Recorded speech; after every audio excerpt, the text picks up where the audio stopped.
Hey guys, welcome back. Today let's see DevOps Advanced Interview Question and Answers. Okay, so let's get started. First is related to Kubernetes. Okay, this is like multi-cluster service discovery. So the scenario is like you have two Kubernetes clusters, okay, in different regions. For example, it is like US East one and AP South one, okay. So like we have two different regions and we have two Kubernetes clusters. Services in cluster A needs to communicate with services in cluster B. So without exposing them publicly, how would you achieve this? Okay, so we shouldn't expose them publicly, but they should be able to communicate with them each other. Okay, so the first option is using service mesh. Okay, service mesh like Istio or Linkerd can be used so that they will be able to communicate with each other without exposing publicly. Or else we can use some VPN. Okay, or else we can use VPC peering for network connectivity, and also like we can configure external name service or DNS federation. Okay, so we can use any of these three so that we will be able to establish the communication between different clusters which are in different regions. Okay, so just remember like we have multiple options. Okay, rolling update with stateful set in production. Okay, so you have a stateful set running in critical database in production. You need to perform a rolling update to a new image version without losing data and or availability. During the update, one pod fails to become ready. So how would you handle this? Okay, so here the scenario is like stateful set is running some critical database while doing the rolling update. One of the parts is not becoming ready. So how we can troubleshoot? Whenever we tell we are going to do troubleshoot, we have to think of two things. One is describe and logs. Okay. So first is check pod events using kubectl describe pod. Okay. In case if there are any issues, high level issues, like we will get to know, and then you can just check logs, kubectl logs, and then we can check PVCs. Whenever we mention stateful set, then we have to check PVCs because when we talk of stateful sets, data is more important. Okay, so normally we will use PVCs, and also we have to ensure volume attachments are correct, because in case if there is like PVCs are not ready, or else in case if it has some issues, in case if it is not mounted, then there will be issue. And also pass the rollout. In case if the rollout is happening, just pass that rollout and fix the underlying issue. For example, if there is some readiness pro failure or storage limits, then we can fix those things. And so like validate database cluster health before continuing, because in case if database is not healthy, obviously this it will be in failed state. Okay, so we have to check the validity of database as well. Okay, so the next question is complex pod scheduling constraints. Okay, so you need to deploy a critical pod, okay, that requires GPU specific node labels and must avoid nodes with multiple taints. Okay, only a few nodes satisfy all conditions and pods remains pending. How would you resolve this? Okay, so it is a critical application. It requires GPU and in specific node labels, and also should avoid multiple taints, because certain nodes may have multiple taints, right? So it should not deploy in those things. So you have to satisfy all the conditions and the part remains pending. Okay, in case if the part remains pending when you deploy, so how we will troubleshoot? Okay, so we have to check node resources and labels. Okay, how we can check using kubectl get nodes hyphen show labels. Okay, and inspect taints and tolerance. So we have to check how the taints and tolerance are applied, and then also like we have to adjust the node selector tolerations and affinity. Okay, so all these things needs to be considered. Like we have to check whether there is proper labels or taints and tolerance and node selector tolerations and affinity are correctly considered. So by checking these things, we will get to know like in case if there is any issue. Okay. So the next one is related to Kubernetes network bottleneck. So pod in same namespace are having high latency. Okay, network policies are applied. How would you troubleshoot? Okay, so the pods are in the same namespace. Okay, for example, we have a namespace, and in that namespace we have multiple pods. Okay, but those pods are seeing high latency. Okay, and also like we have network policies applied, but in case if you have an issue, how we would troubleshoot?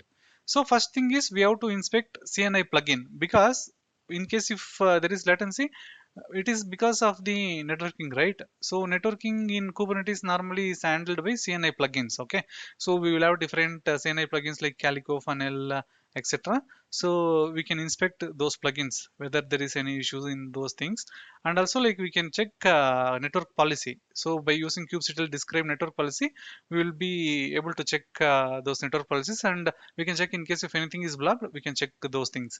And also like we can use TCP dump inside the pods to trace packet drops. In case if there is some packet drops, we can use TCP dump command inside the Kubernetes pod. Okay, so by that we will be able to identify if there is any network issues. Okay, so now let's see advanced Docker questions. So multi-stage build with secret handling. Okay, you have Docker build.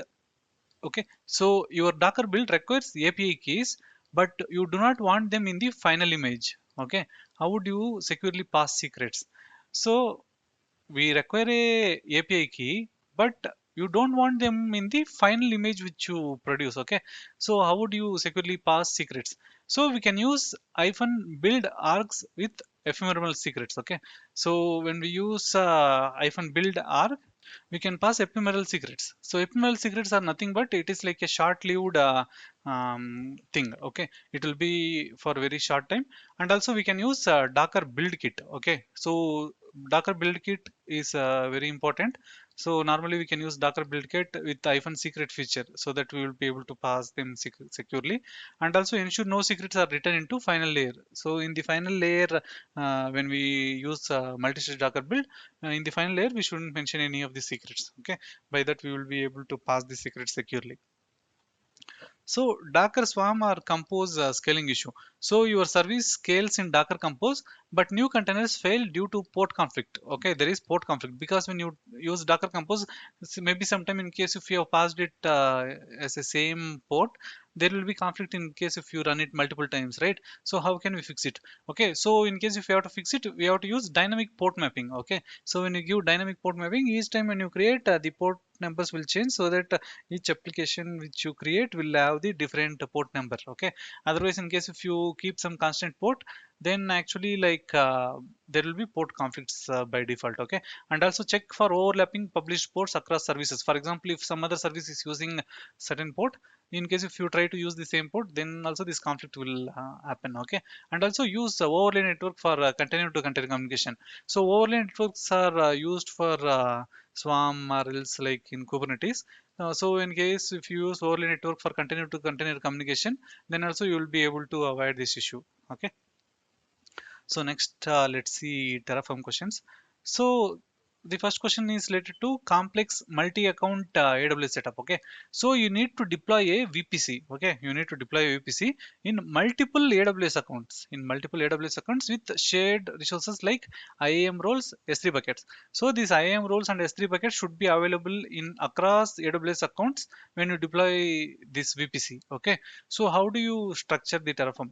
So first is we have to use Terraform workspace, or we can use separate state files per account. Okay, for each account we can use a workspace or else separate state file, and also we have to use remote state with cross account access. Okay, so in case if we have some remote state file, we have to use it across cross accounts. Okay, so that also we will be able to share the resources across multiple accounts, and also we can manage IAM roles for assume role between the accounts. Okay, so by these methods you will be able to share resources across multiple accounts. Okay, so the next scenario is Terraform resource dependencies. Okay, so your resources fail to deploy due to implicit dependency issue. Okay, so for example, you are creating an application. If there is some dependency and if the dependency is not defined, then obviously your application will fail, right?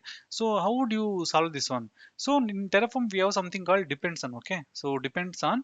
So we have to use this depends on explicitly for complex resources. In case if there is some complex resource and if it is not able to identify by itself, then we have to define it as depends on. So okay, so in case if we have resource, it will be depending on that one and it will work fine. In case if we don't define, because of those dependency is not available, it will fail.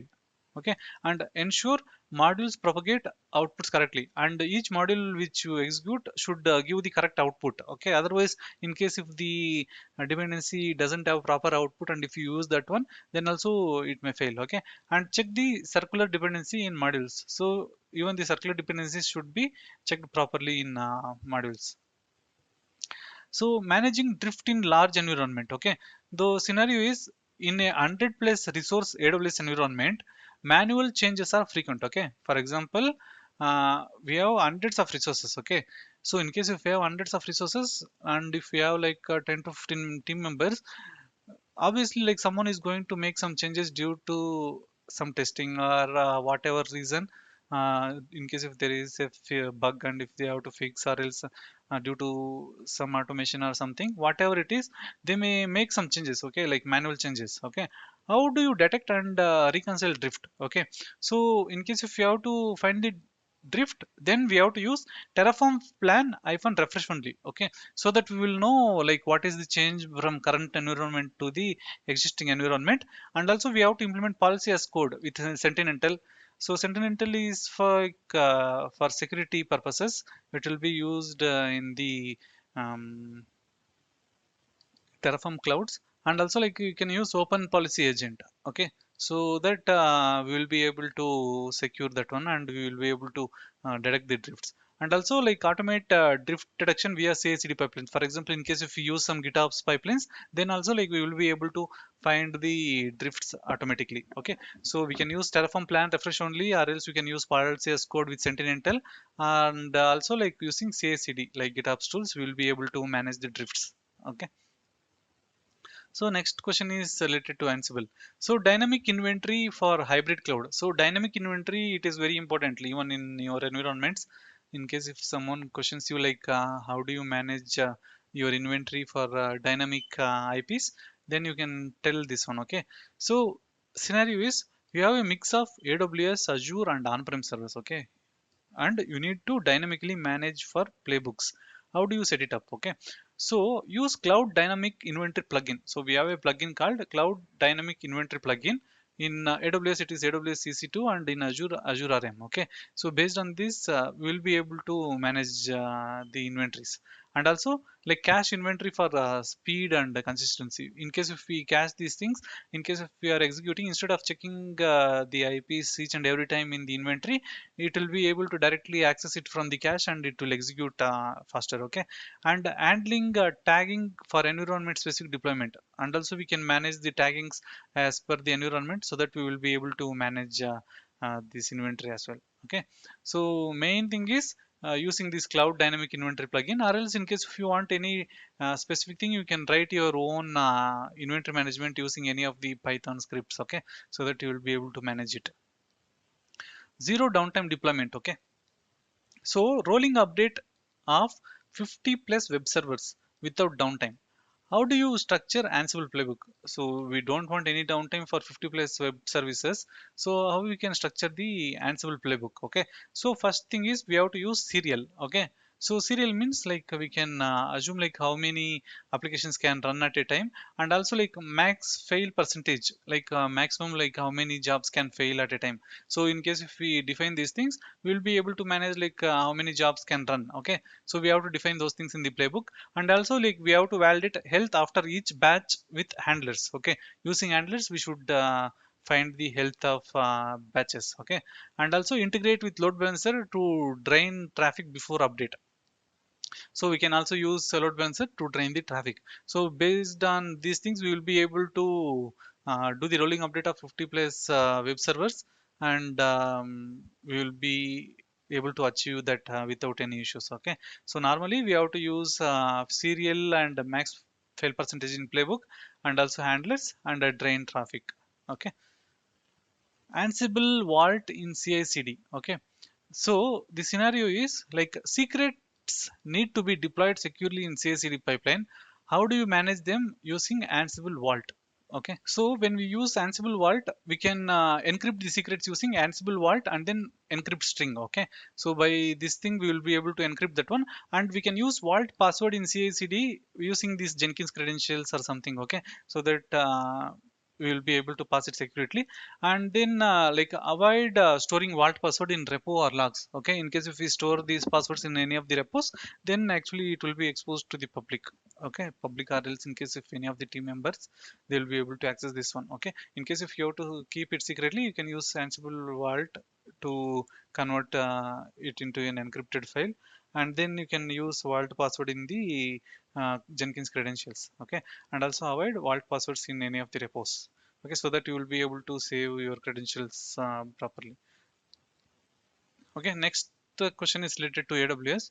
So multi AZ RDS failover with minimal downtime. Okay, so the scenario is we need zero downtime failover for RDS MySQL across AZs. Okay, so how do you configure it?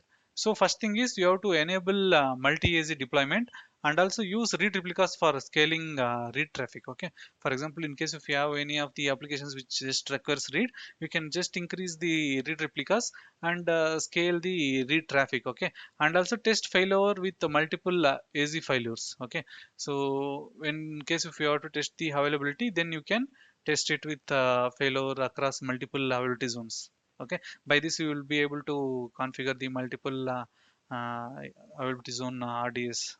Okay, lambda scaling bottleneck. Okay, so the scenario is your lambda function processes s3 events totals under high load. Okay, so your lambda function processes s3 events totals under high load. How do you troubleshoot? So here the lambda is having high throttle. Okay, so how we can fix these things? In case if you have to troubleshoot, first we have to check concurrent execution limits. So concurrently how many processes are running? Okay, so we have to check that one, and then we can limit those things by configuring the limits. Okay, and also we have to check SQS or kinesis for buffer events. In case if we have like huge queues, then we have to check whether there is an issue with lambda, or it is due to some other thing. And also optimize code for execution time to reduce cold starts. So cold start means like starting from very beginning. Okay, so in case if you have to avoid those things, you have to optimize the code for execution time.